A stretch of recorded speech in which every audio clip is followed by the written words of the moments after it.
A Story 1. The cabin sat about 40 miles northeast of Pikeville, way up where the road turns to gravel and then just sort of gives up entirely. My Uncle Warren had left it to me when he passed, along with about 15 acres of mountain land that nobody wanted. I'd been putting off going up there for months. The lawyer kept calling about the property taxes, about getting the utilities shut off properly, about a dozen other things that apparently couldn't wait. So one Saturday in October, I loaded up my truck and made the drive. I'd only been to the cabin twice as a kid, maybe 20 years back. I remembered it being dark inside, smelling like old wood smoke, and something else I couldn't quite place. The kind of smell that gets into your clothes and stays there. My uncle had been a quiet man, the type who'd go months without coming into town. My mother used to say he preferred the mountains to people, and I guess she wasn't wrong. The drive took longer than I expected. The last 5 miles were barely a trail, branches scraping both sides of my truck, loose rocks pinging off the undercarriage. When I finally pulled into the clearing, the sun was already dropping behind the western ridge. The cabin looked smaller than I remembered, more run down. One of the porch posts had rotted through, leaving that whole corner sagging. The windows were dark and filmed over with years of dust. I grabbed my overnight bag and a flashlight from the truck. The plan was simple: spend the night, catalog what needed to be done, maybe take some photos for the estate paperwork, and head back down in the morning. I'd brought instant coffee and some granola bars. I wasn't expecting running water. The front door wasn't locked. The hinges made this long, high-pitched sound when I pushed it open, like something crying out. Inside, the air was stale and cold, colder than it should have been even for October. I could see my breath. The main room had a stone fireplace along one wall, a small kitchen area with a camp stove, and a doorway leading to what I assumed was the bedroom. Everything was covered in dust, but otherwise it looked almost exactly like I remembered. My uncle's flannel jacket still hung on a peg by the door. I spent the first hour just walking around, taking photos on my phone, making notes about what needed repair or removal. The floorboards creaked under every step. At some point I noticed my phone had no signal, which I'd expected, but seeing those empty bars still made me feel more isolated than I already was. The sun was completely gone now. Through the windows, the woods looked solid black, like someone had hung dark curtains just beyond the glass. I decided to get the fireplace going before it got any colder. There was a neat stack of split wood beside the hearth, dry and ready. My uncle must have cut it before he died. Or maybe he'd always kept it stocked, even when he wasn't planning to come back. That thought sat wrong with me for some reason, but I pushed it aside and started building a fire. The wood caught easily, and soon I had decent flames going. The warmth felt good, but the light made the shadows in the corners seem darker somehow, more solid. I ate a granola bar and drank some water from a bottle in my bag. The silence outside was complete. I'd been in quiet places before, but this was different. This was the kind of silence that feels like it's waiting for something. Around 9 o'clock, I heard the first sound. It was distant, coming from somewhere in the woods to the north of the cabin. A low scraping noise, like wood against stone. I stood up from where I'd been sitting by the fire and moved to the window, cupping my hands against the glass to see out. Nothing but darkness and the vague shapes of trees. The scraping stopped. I waited, but it didn't come again. I told myself it was just a branch rubbing against something in the wind, except there wasn't any wind. The trees outside were completely still. I went back to the fire and tried to relax, but my shoulders stayed tense. The cabin made its own noises as the temperature dropped, boards contracting, the roof settling, normal sounds. But I found myself listening hard to each one, trying to determine where it came from, and what caused it. The fire popped, sending up a small shower of sparks, and I actually flinched. Maybe an hour later I heard it again, the scraping, closer this time, definitely closer. It lasted for about 10 seconds, then stopped abruptly. My mouth had gone dry. I stood up again, more quickly this time, and grabbed my flashlight. The beam cut through the darkness when I clicked it on, but it didn't make me feel any safer. I moved to the front door and pressed my ear against the wood. Nothing. Just my own breathing and the crackle of the fire behind me. I was being ridiculous, I knew that. This was just an isolated cabin in the mountains. Of course there were sounds. Animals moved through these woods constantly. Deer, raccoons, maybe even a bear wandering by. That's all this was. I opened the door anyway. The cold hit me immediately, a wall of it that made me suck in a sharp breath. I swept the flashlight beam across the clearing, across the front of my truck, across the tree line. Everything looked exactly as it had when I arrived. No fresh tracks in the dirt, no disturbed vegetation, nothing, but the smell was different. There was something on the air now, something sharp and organic that made me think of turned earth and old meat. I took a step out onto the porch, and one of the boards groaned under my weight. The sound felt too loud, like I was announcing myself to whatever was out there in the dark. That's when I saw the scratches. They were on the side of my truck, on the driver's side door. Long vertical gouges in the paint, 4 of them running from just below the window down to the door handle. They were fresh, I could see bare metal gleaming in the flashlight beam. They definitely hadn't been there when I arrived. I would have noticed. I swept the light across the clearing again, faster this time, more frantic. Still nothing. No movement, no reflection of eyes. Just the trees standing there in the darkness like they were watching. My heart was hammering now, a sick, rapid flutter in my chest. I backed toward the cabin door, keeping the flashlight pointed outward. My hand found the door frame, and I slipped inside, shutting and latching the door behind me. There was a heavy wooden bar that dropped across it, securing it closed. I'd thought it was overkill when I first saw it. Now I was grateful for it. The rest of the night, I sat by the fire with the flashlight in my lap, listening. The scraping came back twice more, circling the cabin.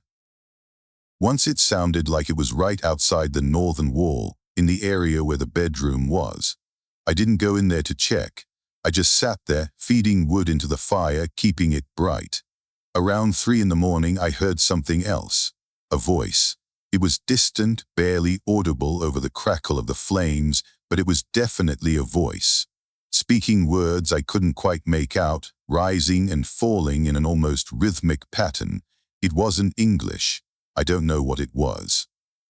The voice was high and thin, like a child's voice, but wrong somehow, the tone all off. I didn't sleep.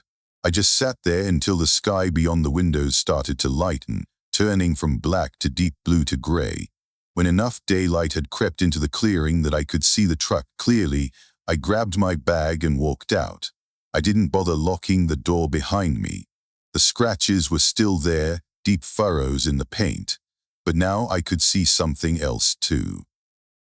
In the dirt beside the truck, there was a single boot print, just one. No other prints led up to it, none led away from it.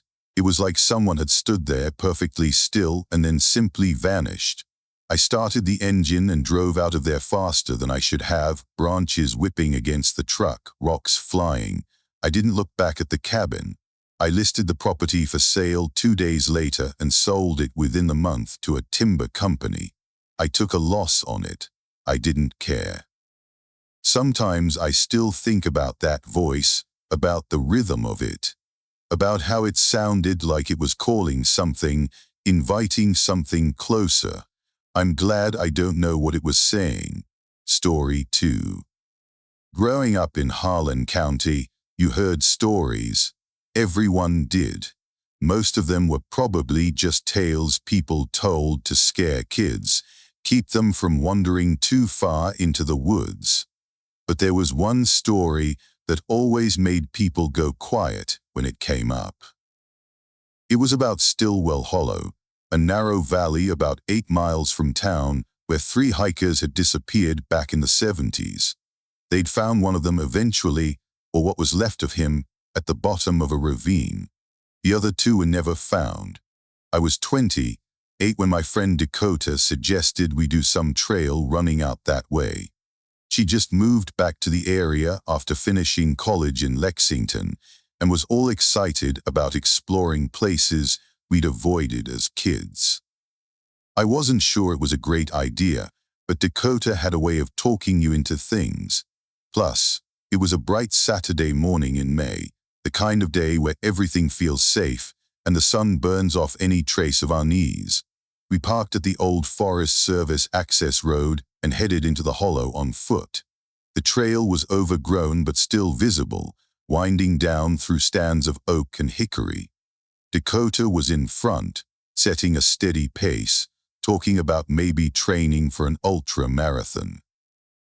I was only half listening, watching where I put my feet. The ground was soft from recent rain, and I could smell wet leaves and dark soil. About 40 minutes in, Dakota stopped. She was looking at something off the trail, pointing. "What is that?" she said. I came up beside her and followed her gaze. There was a structure in the trees, maybe 30 yards off the path. It looked like an old hunting stand, the kind you build in a tree to watch for deer. But it was wrong somehow. Too tall, too narrow. And there were things hanging from it, strips of fabric or maybe leather. I couldn't tell from that distance. They were moving slightly in a breeze I couldn't feel. "Should we check it out?" Dakota asked. I didn't want to. Every instinct I had was saying to stay on the trail, keep moving. But I also didn't want to sound scared, so I shrugged and followed when she started toward it. Up close, it was even stranger. The structure was built into a massive oak tree, but the construction didn't make sense. The boards were nailed at odd angles, some of them vertical when they should have been horizontal. The strips hanging from it were leather, dark and stained, with small objects woven into them. Teeth, I realized. Animal teeth, dozens of them strung together on thin wire. Dakota reached out to touch one of the strips and I caught her wrist. "Don't," I said. She looked at me, surprised by the edge in my voice. "Why?" "I don't know, just don't." We stood there for a moment, and that's when I noticed the smell. It was faint but unmistakable, something dead, something rotting, not fresh but not old either. Dakota noticed it too. I could see her nose wrinkle. "Let's keep going," I said. We got back to the trail and continued down into the hollow. Neither of us talked much after that. The trees seemed to close in as we descended, the canopy above getting thicker, blocking out more of the sunlight. The temperature dropped noticeably, and I found myself wishing I'd brought a jacket. The trail eventually opened into a small clearing beside a creek. The water was dark, moving slowly over smooth stones. Dakota suggested we take a break, refill our water bottles. I knelt beside the creek and had just dipped my bottle in when I saw it. On the opposite bank, maybe 20 feet away, there was a figure. It was standing in the shadow of a large pine tree, perfectly still. At first I thought it was just a trick of the light, branches and shadows forming a shape that looked human. But then I realized it had been watching us. Its head turned slightly, following my movement as I stood up. It was tall. That was the first thing that struck me. Taller than any person should be, with long, thin limbs and a torso that seemed too narrow. Its skin was pale, almost gray, and it wasn't wearing any clothes that I could see. But the worst part was its face. I couldn't make out details in the shadow, but I could see that it was wrong. The proportions were all wrong. "Dakota," I said quietly, "don't move, just look across the creek." She stood up from where she'd been sitting and looked. I heard her breath catch. We both stood there, frozen, staring at this thing that was staring back at us. It didn't move, didn't blink, just watched. And then Dakota's phone rang. The sound was jarring, obscenely loud in the quiet of the hollow. Dakota fumbled for it, hands shaking, trying to silence it. When I looked back across the creek, the figure was gone, just gone, like it had never been there. "We need to leave," I said. My voice didn't sound like my own. "Yeah," Dakota agreed. She was already backing away from the creek. "Yeah, we really do." We didn't run at first. We walked quickly back the way we'd come, moving faster than we had on the descent. But when we heard the sound behind us, something large moving through the underbrush, keeping pace with us, we started running. I don't know how long we ran. It felt like forever. My lungs were burning, legs aching, branches whipping at my face and arms. Dakota was right beside me, her breathing harsh and ragged. The thing in the woods kept following, never quite catching up but never falling behind either. I could hear it moving parallel to us, just out of sight. When we finally broke out onto the access road where we'd parked, the sound stopped. We didn't pause. We sprinted to Dakota's car, threw ourselves inside, and she peeled out before I even had my seatbelt fastened. We drove in silence for the first few miles. Then Dakota said, "What was that?" "I don't know." "Did you see its face?" "No," I lied. "Did you?" She didn't answer. When I got home that afternoon, I took a shower and noticed long scratches on my left arm, 3 parallel lines. I didn't remember getting them. They weren't from branches, too precise, too deliberate. They looked like something had reached out and touched me just barely, leaving its mark. I don't run on trails anymore. Dakota moved back to Lexington a month later. We don't talk about that day, not ever. But sometimes late at night, I'll wake up thinking about that figure standing across the creek, about how tall it was, about how its head turned to follow me, about how, just for a second before Dakota's phone rang, I thought I saw it smile. Story 3. My grandfather's property sat at the end of Crowder Ridge, tucked into a fold of land where 2 mountains came together. He built the house himself back in the 50s, before the logging roads went in, before anyone else wanted land that remote. After he died, my grandmother lived there alone for another 15 years. When she passed, the house sat empty. Nobody in the family wanted it.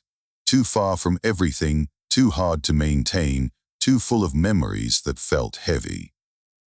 I was the one who finally volunteered to go up there and sort through their belongings. I was between jobs, had the time, and I guess I felt like I owed it to them. They'd raised me for a few years when my parents were going through their divorce. I had good memories of that house, of summer nights on the porch listening to my grandfather's stories, of my grandmother's cooking filling every room with warmth. It was early November when I drove up. The leaves were mostly down, lying thick on the ground, and there was a smell in the air that meant winter wasn't far off. The house looked sad, abandoned. Paint peeling, shutters hanging crooked, the porch steps soft with rot in places, but the structure was sound. My grandfather had built things to last. I let myself in through the front door. The key was where my mother said it would be, under a loose board on the porch, and spent the first day just walking through rooms, opening windows to air the place out, getting a sense of what I was dealing with. There was a lot. 70 years of accumulated life doesn't just disappear because the people are gone. I'd planned to stay for a week, working through the house room by room, boxing up anything worth keeping and making arrangements for the rest. I'd brought enough food, a sleeping bag, some books to read at night. The electricity still worked, which surprised me, but the water had been shut off. I'd filled jugs before leaving town. The first 2 days were fine. I worked steadily, making piles, donate trash. I found old photo albums, my grandfather's tools, my grandmother's collection of recipe cards written in her careful handwriting. It was sad but not overwhelming. I felt like I was doing something good, honoring them by treating their belongings with care. On the 3rd night, I heard someone walking on the porch. I was in the living room, sorting through a box of old Christmas decorations, when I heard the distinct sound of footsteps on the wooden boards outside. Slow, measured steps, moving from one end of the porch to the other, then back again. I stood up, heart already beating faster. The nearest neighbor was miles away. There was no reason for anyone to be here. I moved to the window and pulled the curtain aside carefully, trying to see without being seen. The porch was empty, but I could still hear the footsteps. They continued for another minute, pacing back and forth, and then they stopped. I waited, barely breathing, listening. Nothing, just the wind moving through the bare trees and the faint creaking of the house settling. I tried to convince myself I'd imagined it, or that it was some animal. A raccoon maybe, or a possum. But I'd heard those sounds before, and this hadn't been like that. This had been deliberate, human. I didn't sleep well that night. I kept waking up, listening, expecting to hear the footsteps again, but the house stayed quiet. The next day I was going through my grandfather's study, a small room at the back of the house where he'd kept his books and papers. There was an old desk against one wall, and when I opened the bottom drawer, I found a journal. Leather-bound, pages yellowed with age. My grandfather's handwriting filled every page, neat rows of text in fading blue ink. Most of it was mundane notes about weather, repairs that needed doing, observations about wildlife. But there were other entries scattered throughout that made me pause. References to something my grandfather called the visitor. Short notes: heard the visitor again last night.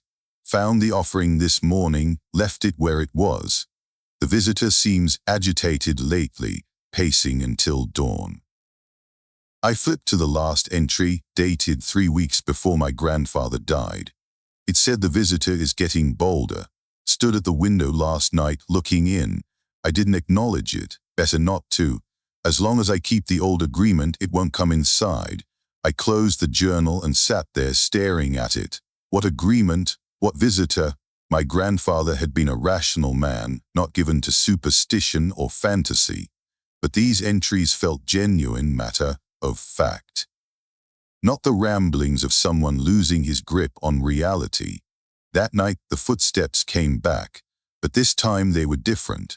Instead of pacing on the porch, they moved around the outside of the house. Slow circles, stopping at each window. I could hear them clearly: the crunch of leaves, the soft impact of feet on earth. Whoever or whatever it was, they were looking in. I didn't go to the windows.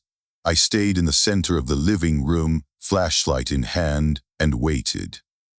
The footsteps continued for what felt like hours. Around and around the house, pausing at each window. I wondered what it would see if I did look out. Part of me wanted to know. A bigger part of me was terrified to find out. Eventually the footsteps stopped, but then came something worse: a soft tapping on the back door. 3 taps, evenly spaced. A pause, 3 more taps. It was the sound of someone asking to be let in, patient and persistent. I remembered what my grandfather had written. As long as I keep the old agreement, it won't come inside. What was the agreement, and had it died with him? The tapping continued. I didn't move, didn't respond. After a while it stopped. The house fell silent again, but I could feel something out there waiting, watching. I didn't leave that night, though I thought about it. Instead, I went back to the study and searched through my grandfather's papers more carefully. In a small wooden box in the back of the closet, I found it: a folded piece of paper, old and brittle, with writing I didn't recognize. The words weren't English. Beneath the text was a crude drawing: a house, a figure standing outside it, and between them a line that might have been a boundary. There was a note in my grandfather's handwriting placed at the north property marker on the first night of each month. Do not forget. Do not speak to it. I looked at the calendar on my phone. Tomorrow was the 1st of the month. In the box was something else: a small leather pouch tied with string. I opened it carefully. Inside were dried herbs, smooth stones, and what looked like old coins, tarnished black with age. An offering. I didn't sleep at all that night. I sat in the living room with all the lights on, the journal and the offering on the table beside me, and waited for dawn. When the sun finally came up, I went outside and found the north property marker, an old iron stake driven into the ground at the edge of the woods. There was something there already, a circle of small bones arranged carefully around the stake. At the center was a dead bird, its neck broken, placed with its head pointing toward the house. I stood there looking at it for a long time. Then I placed the offering beside the bird and walked back to the house. I packed my things, loaded them in my car, and drove away. I didn't look back. The property is still in the family. Nobody's been up there since. Sometimes I think about that journal, about my grandfather's calm matter, of fact entries describing something I still don't understand. About the agreement he kept for decades, the ritual that kept something at bay. I wonder who's supposed to maintain it now, and I wonder what happens when the offerings stop coming. The story 4. The research station had been abandoned for 6 years when the university hired me to retrieve the remaining equipment. I was working contract jobs that summer, mostly outdoor maintenance and salvage work, trying to save money before grad school. The station had been built in the early 2000s for a long-term ecological study in the Daniel Boone National Forest, way up in the hills where cell service didn't exist, and the nearest paved road was 12 miles away. The study had been defunded, and the station had been left to the elements. My job was simple: hike in, catalog what was there, remove anything valuable or hazardous, hike out. 2 days, 3 at most. The university provided me with detailed directions, a map, and a satellite phone for emergencies. They mentioned that the station was somewhat remote and that I should be prepared for basic conditions. That was an understatement. The hike-in took most of the first day. The trail was overgrown, barely visible in places, and I had to move slowly with my heavy pack. By the time I reached the station, the sun was already low, painting everything in shades of orange and red. The station itself was a single-story wooden building with solar panels on the roof and what looked like a small generator shed attached to one side. It was in better shape than I expected: no broken windows, no obvious structural damage. I'd brought a tent, but decided to sleep inside instead.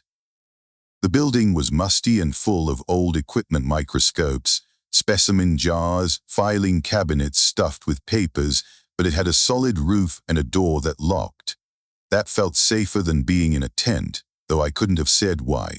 I spent the last hour of daylight doing a preliminary survey, making notes. There was more here than I'd anticipated.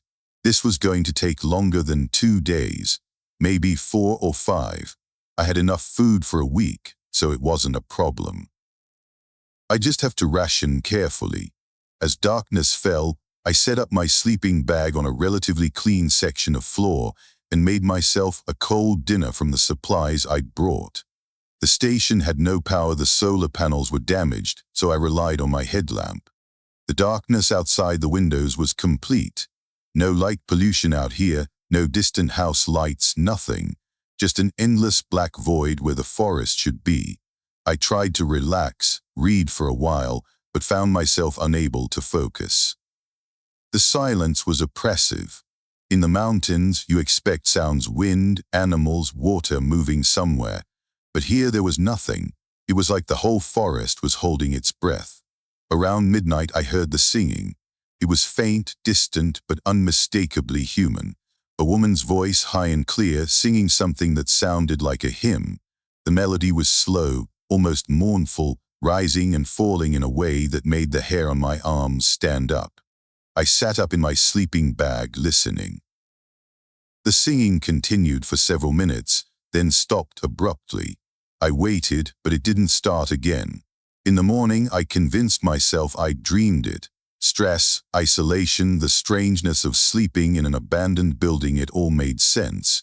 I got to work cataloging and packing equipment, losing myself in the tedious routine of the job. But that night, the singing came back. And this time, it was closer. I could hear words now, though I couldn't understand them. The language wasn't English, might not have been any language at all. The voice was beautiful and terrible at the same time, filled with a longing that made my chest ache. It circled the station slowly, moving through the trees, and I found myself standing at the window trying to catch a glimpse of whoever was out there. The forest was empty, just darkness and the shapes of trees. The singing stopped, and in the silence that followed, I heard something else: footsteps on the station's small porch. Soft steps, barely audible. They moved to the door and stopped. I stared at the door at the handle, waiting for it to turn, but it didn't. The footsteps moved to the window where I was standing, and I backed away quickly, my heart hammering. I couldn't see anything outside, just my own reflection in the glass, pale and frightened in the glow of my headlamp. But I could feel something there, inches away, separated only by a thin pane of glass, watching me. I moved to the center of the room and sat down, turning off my headlamp. If I couldn't see it, maybe it couldn't see me.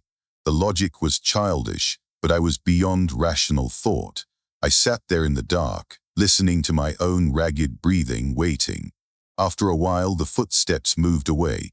They circled the building once more, then retreated into the forest. The singing started again, fainter now, moving away. I didn't turn my light back on until I couldn't hear it anymore. The next morning, I seriously considered packing up and leaving. But I'd been hired to do a job, and I'd need the money. Plus, in the daylight, the whole thing seemed less threatening. Maybe someone was camping nearby. Maybe they didn't realize I was here. It was unsettling, sure, but not necessarily dangerous. I worked through the day, trying not to think about the night ahead. But as the sun started to set, my anxiety came back in full force. I reinforced the door with a heavy desk, checked that all the windows were latched. I kept my headlamp and the satellite phone close by. The singing started earlier that night, right at dusk. And this time, there were voices, multiple women, singing in harmony. The sound was beautiful and wrong, layered and complex, coming from all directions at once. They sang the same strange melody over and over, and beneath it I could hear other sounds. Whispers, laughter, weeping. The footsteps came too, dozens of them, surrounding the station. I could hear them on the porch, on the roof, circling through the leaves. The windows rattled as something brushed against them from outside. I grabbed the satellite phone and called the university emergency number. It took forever to connect, the signal weak this far out. When someone finally answered, I tried to explain what was happening, but my voice came out wrong, shaking and high. The person on the other end kept asking me to repeat myself, to calm down and speak clearly. Then the singing stopped. All at once, complete silence. I stopped talking mid-sentence, listening. Something knocked on the door, 3 deliberate knocks, loud enough to make me jump. Another pause, 3 more knocks. "Hello," I called out, immediately regretting it. My voice sounded small and frightened. There was no response, just another series of knocks, more insistent now. The person on the satellite phone was asking if I was okay, if I needed help. I told them to send someone, gave them my coordinates, and hung up. Help was at least 12 hours away, assuming they even sent anyone tonight. The knocking continued, moving from door to windows to walls. It surrounded the building, a constant percussion that made it impossible to think. The singing started again, so loud now it felt like it was coming from inside my head. I huddled in the center of the room with my hands over my ears, but I could still hear everything. And then, beneath the singing and knocking, I heard something else. A voice speaking words I could understand. "Let us in," it said, soft, almost kind. "We've been so lonely, let us in and sing with us." I didn't respond, didn't move. The voice continued, patient and persistent, asking over and over to be let inside. Other voices joined it, all asking the same thing, their words overlapping until it became a chant. Somewhere around 3 in the morning, it all stopped. The singing, the footsteps, The voices, everything went silent in an instant. I sat there in the dark, shaking, until the first grey light of dawn appeared at the windows. When I finally felt brave enough to look outside, I saw them. Handprints, dozens of them covering every window. They were pressed against the glass from the outside, smeared and overlapping. Some were large, some small, some so tiny they might have belonged to children. I packed my equipment and supplies in under an hour and started hiking out. I didn't bother with most of the station's contents. The university could send someone else if they wanted it so badly. On the trail, about 3 miles from the station, I found something that made me stop. Carved into a tree trunk were words, old and weathered, but still legible. Stay away, singing women, do not answer, do not listen. Below that, in fresher carving, someone had added 1998, 3 researchers missing. I took a photo with my phone and kept walking. I didn't stop until I reached my truck. The university called a week later, asking about the incomplete inventory. I told them I'd encountered a dangerous situation and had to evacuate. I didn't explain further. They weren't happy, but they paid me for the days I'd worked. I still have the photo of that carved tree on my phone. Sometimes I look at it and think about those handprints on the windows, about that voice asking so kindly to be let in. I wonder what would have happened if I'd opened the door. I'm glad I didn't find out. The story 5. My cousin Becca inherited a house she'd never seen from an aunt she barely remembered. It was somewhere in Letcher County, up a mountain road with a name Becca couldn't pronounce. The lawyer's letter said the property had been in the family for generations, but nobody had lived there in over a decade. There were back taxes owed, utilities to sort out, a whole mess of legal paperwork. Becca asked if I wanted to drive up with her for the weekend to check it out, and I said yes, because I had nothing better to do, and because Becca had always been the fun cousin, the one who made boring things feel like adventures. We left on a Friday morning in late September. The drive took most of the day winding mountain roads, switchbacks that made my stomach drop, views that would have been beautiful if I hadn't been gripping the door handle so tightly. By the time we found the turnoff, the sun was already dropping behind the ridges. The house sat in a small clearing, surrounded by dense forest. It was bigger than I expected, 2 stories with a wide porch that wrapped around the front and one side. White paint peeling off in long strips, shutters hanging at angles, parts of the roof clearly rotting. But the bones were good. You could tell someone had built this place with care once. Well, Becca said, staring at it, it's definitely a fixer-upper. We grabbed our overnight bags and headed inside. The front door was unlocked, which seemed strange until Becca pointed out there probably wasn't much worth stealing. The interior smelled like mildew and old wood, but it was surprisingly intact. Furniture covered with sheets, family photos still hanging on the walls, a kitchen that looked like someone had just walked away one day and never come back. This is so weird, Becca said, running her finger through the dust on a side table. Why would they just leave everything? I didn't have an answer. We spent the next hour exploring, opening doors and pulling sheets off furniture, getting a sense of the place. There were 3 bedrooms upstairs, a bathroom with ancient fixtures, hardwood floors that creaked under every step. The back of the house looked out over a steep hillside that dropped away into nothing but trees. As evening fell, we realized we hadn't thought through the logistics very well. No electricity, no water, and we'd only brought snacks, not real food. We had flashlights and our phones, but cell service was non-existent up here. Camping trip vibes, Becca said with forced cheer.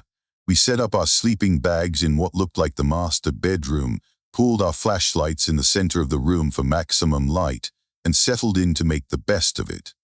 Becca found a deck of cards in one of the nightstands. and we played gin rummy while the darkness outside grew absolute.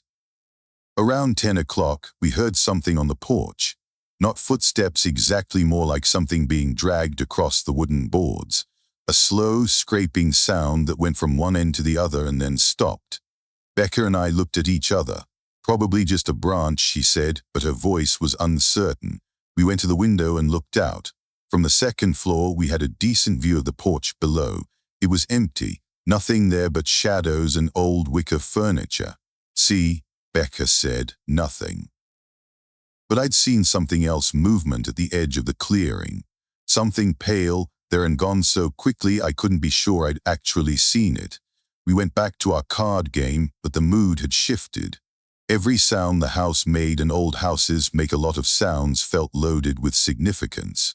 When the scraping came again, louder this time and definitely on the porch, we both heard it clearly. Okay, Becca said, that's not a branch. I grabbed my flashlight and went to the window again. This time I saw it clearly, a figure standing at the edge of the porch, partially hidden by the darkness. It was the shape of a person, but wrong.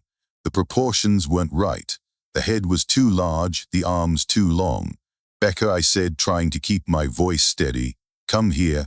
She came to the window and looked where I was pointing. The figure was still there, motionless. We watched it for maybe 30 seconds, neither of us breathing. Then it moved, not walked, moved.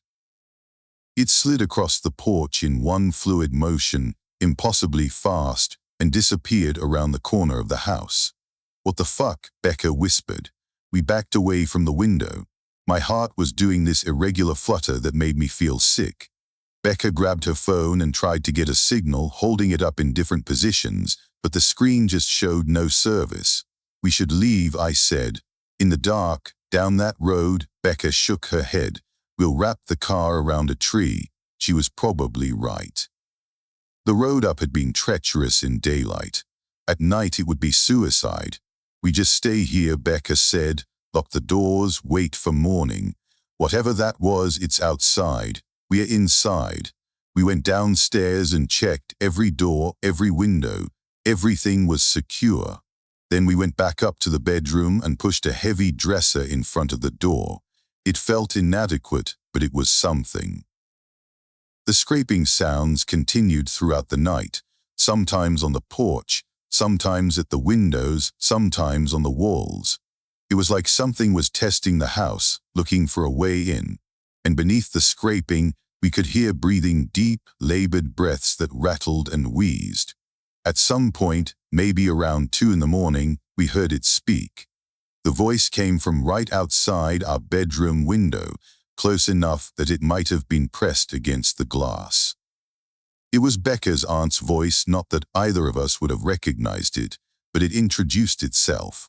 Rebecca, it said, sweet Rebecca, I've been waiting for you to come home. Becca grabbed my arm so tightly it hurt. That's not her, she whispered. That's not my aunt, I know, I said. The voice continued, sweet and loving and completely wrong. It told Becca how much it had missed her, how lonely it had been in this house all by itself, how happy it was that we'd finally come. It asked us to open the window, just a crack, just to talk. We didn't move.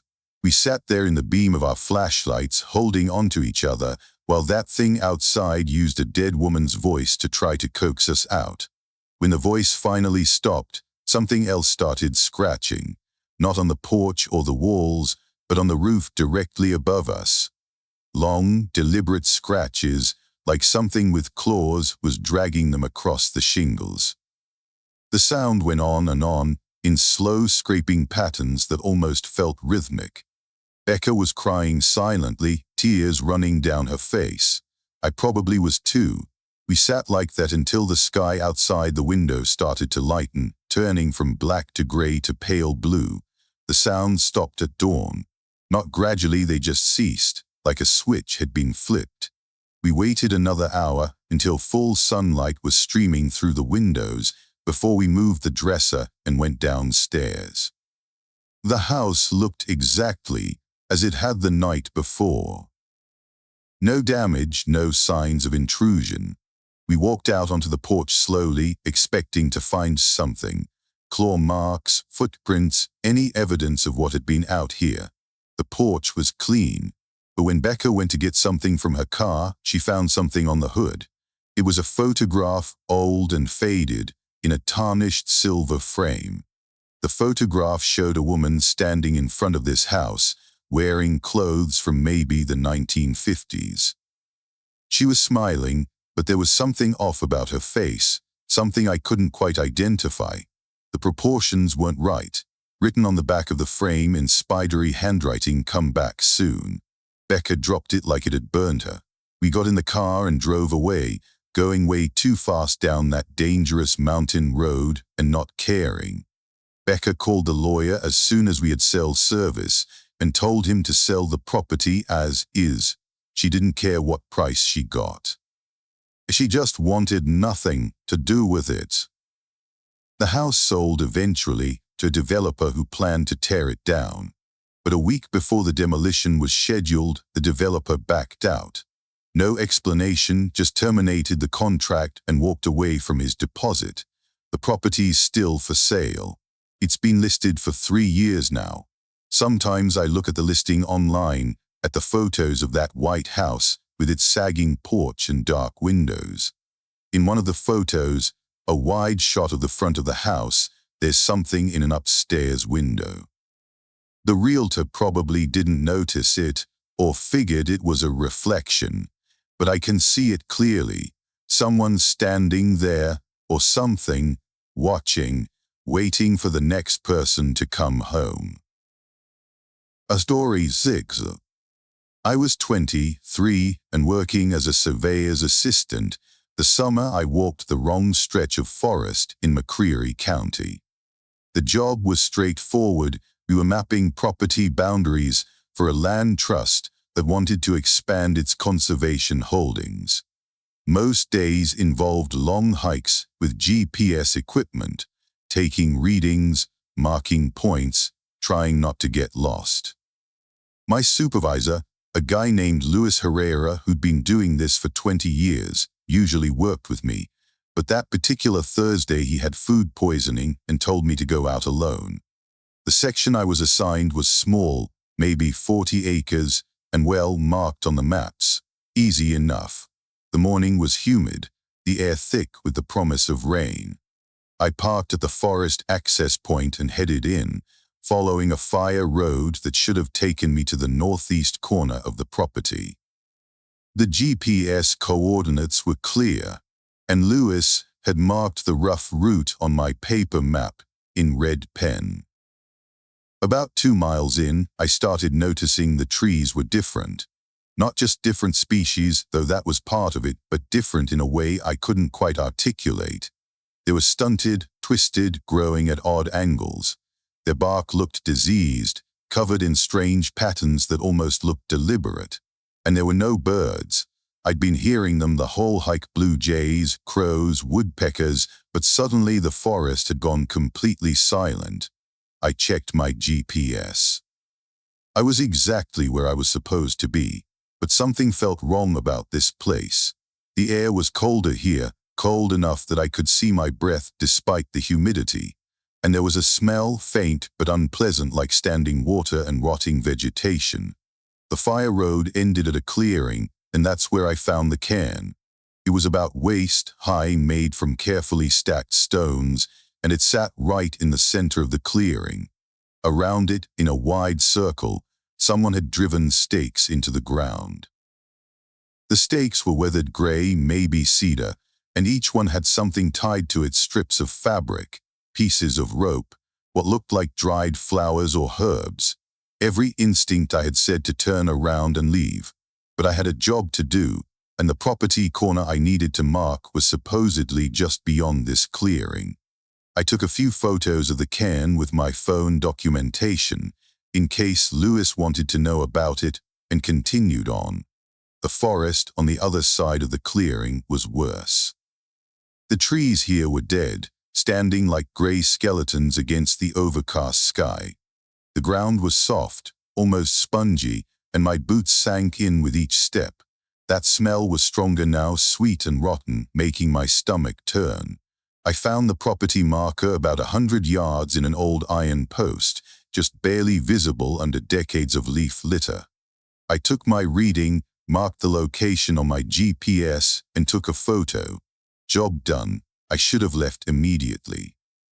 But I saw something that made me pause. There was a path. Not a trail exactly, but a clear space through the dead trees where something had been moving regularly.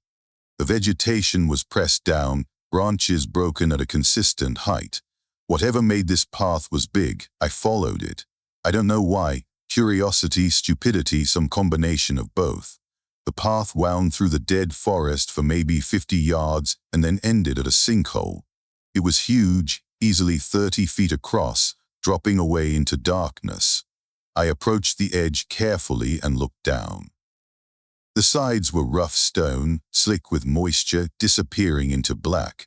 I couldn't see the bottom, but I could smell it, that same rot smell, concentrated and overwhelming. And I could hear something, a sound rising up from the depths, rhythmic and wet, breathing. I backed away from the edge, and that's when I saw them. Tracks in the soft earth around the sinkhole, lots of them, pressed deep into the mud. They looked almost human, 5 toes, heel, arch, but they were wrong. Too long, too narrow, with claw marks extending from each toe, and they were everywhere, overlapping and crisscrossing, leading to and from the sinkhole in a chaotic pattern. The breathing sound got louder, or closer, I couldn't tell which. I turned and walked back toward the clearing, forcing myself not to run. But when I heard movement behind me, something large pushing through the dead trees, I broke into a sprint. I crashed through that forest without any sense of direction, just trying to put distance between myself and whatever was coming. Branches whipped my face, roots tried to trip me, my lungs burned with effort. Behind me I could hear it getting closer. Not running, just moving with a steady, deliberate pace that somehow kept up with my panicked flight.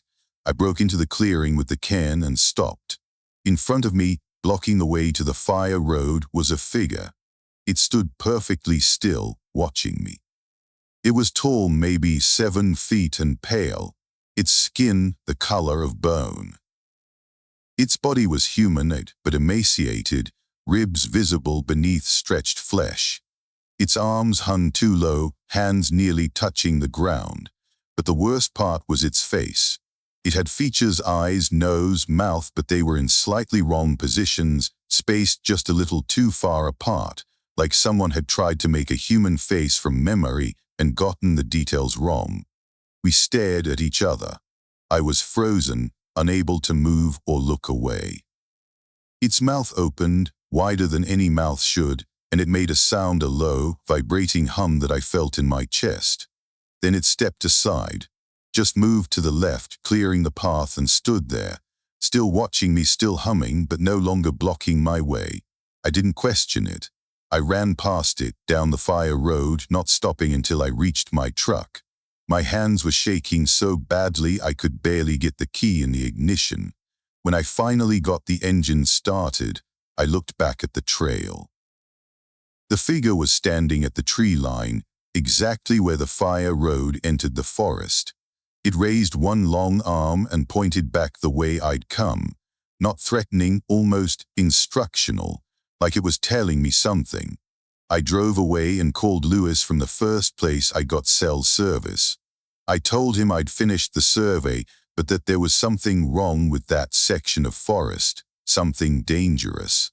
He asked what I meant, and I couldn't explain. I just said I wasn't going back there, and that if they needed more work done in that area, they'd have to send someone else. Lewis didn't push it. He said there'd been another surveyor years ago who'd refused to work that section. Said the forest felt wrong, unnatural. The guy had quit rather than go back. I looked at the photos on my phone later that night. The can, the marker, the tracks around the sinkhole, they were all there, clear evidence of what I'd seen.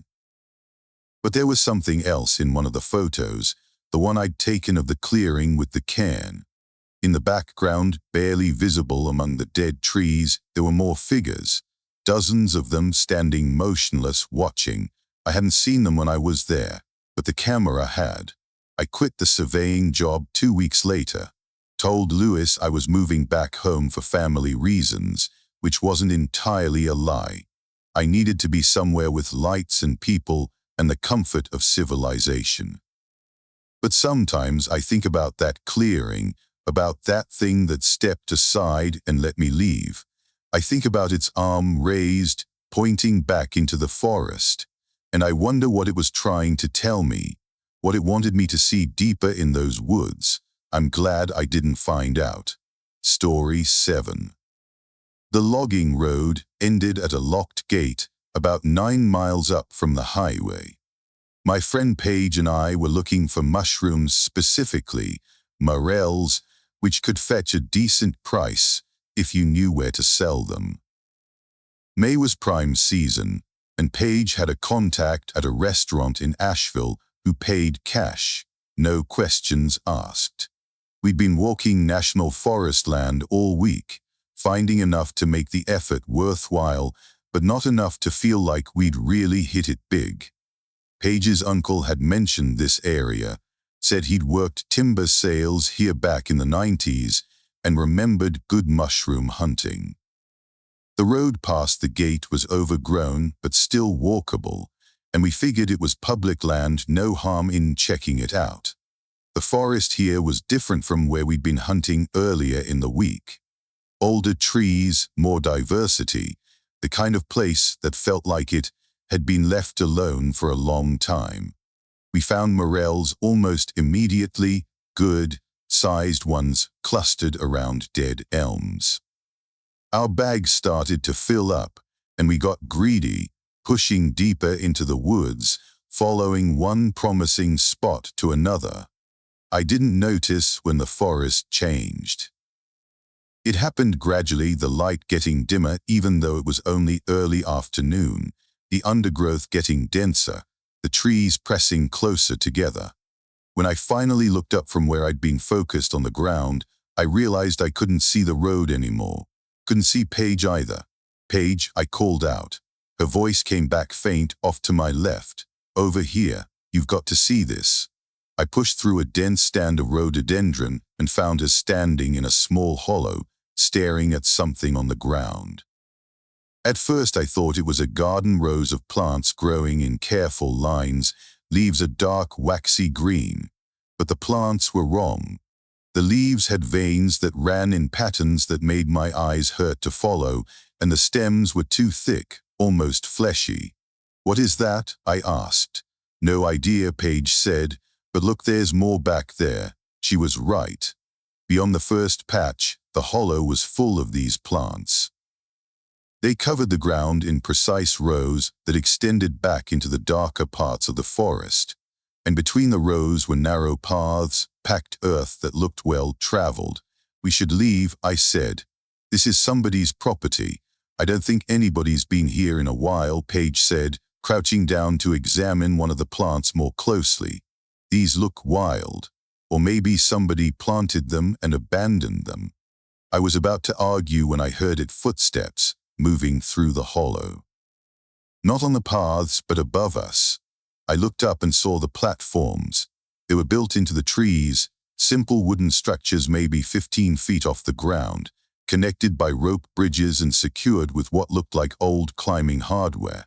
There were at least a dozen that I could see, extending through the canopy, forming a network above the hollow. And there was someone moving on them. A figure, barely visible in the shadows up there, going from one platform to another with easy familiarity. "Paige," I whispered, "look up." She did. We both watched as the figure moved closer, walking along a branch that should have been too thin to support weight. As it came into better light, I could see it wasn't wearing clothes. Its skin was dark, not black, but actually dark, like charcoal or old wood. And it was too thin, all sharp angles and protruding bones. It stopped on a platform directly above us and looked down. I couldn't see its face clearly from that angle, just the shape of a head that seemed slightly too elongated. "We need to go," Paige said quietly, "right now." We backed away slowly, not turning around, keeping our eyes on the figure above. It didn't follow, just stood there watching. When we finally reached the rhododendron and pushed through it, we turned and ran. I don't know how long we ran. The forest seemed to go on forever, and I was convinced we were moving deeper instead of toward the road. But eventually, we broke through into clearer woodland and found a creek.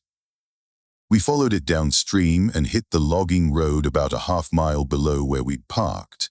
We didn't talk much on the drive back. What was there to say? We'd seen something in the woods, something that shouldn't have been there. Every explanation I tried to construct, squatter, hermit, research biologist, fell apart under the weight of what I'd actually seen.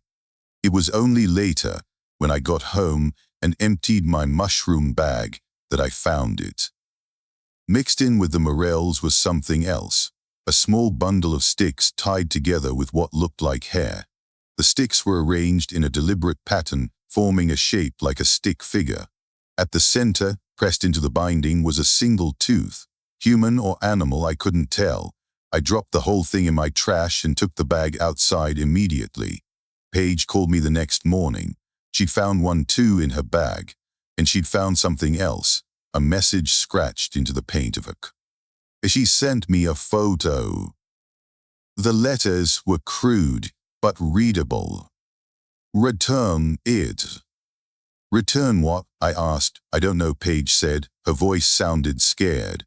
"We didn't take anything, just mushrooms, but we had taken something. We walked into that hollow, seen those plants, seen those platforms and the thing that lived in them.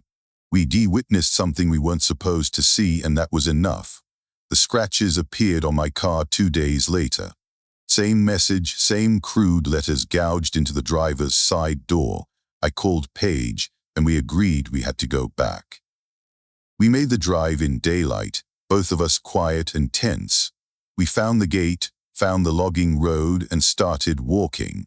Neither of us wanted to do this, but the alternative, waiting to see what happened if we didn't, felt worse. The hollow was exactly where we'd left it, though finding it felt easier this time, like the forest wanted us to return. The strange plants were still there in their neat rows, and the platforms were visible overhead. We stood at the edge of the hollow, and I pulled the stick bundle from my pocket. I'd retrieved it from the trash that morning, wrapped in a plastic bag. "Hello," I called out. My voice sounded small and stupid. "We brought it back. We didn't mean to take it." For a moment, nothing. Then I saw movement in the platforms above, not one figure, but several. They emerged from behind tree trunks, from inside covered structures I hadn't noticed before. 4, 5, 6 of them, maybe more. They didn't come down. They just watched as I stepped forward and placed the bundle on the ground at the edge of the nearest path. Paige did the same with hers, setting it carefully next to mine. We backed away, not turning around until we reached the rhododendron. When I looked back one more time, the bundles were gone. The platforms above were empty again, the hollow silent. The scratches on our cars were gone by the next morning, just gone, as if they'd never been there. Paige checked her paint, and I checked mine. No evidence of damage, not even a mark. We don't hunt mushrooms anymore, either of us, and I avoid that stretch of national forest entirely. Sometimes I think about those platforms, about the network of structures hidden up in the canopy where nobody ever looks. I think about how many there might be, scattered through these mountains, and how many people might walk beneath them without ever knowing. I think about those neat rows of plants and what they might have been growing, about that bundle of sticks and teeth that appeared in my bag, about what might have happened if we hadn't returned them. Some places aren't meant for people. Some parts of these mountains have their own residents, their own rules. And the smartest thing you can do is respect that boundary when you accidentally cross it. We were lucky they let us leave twice.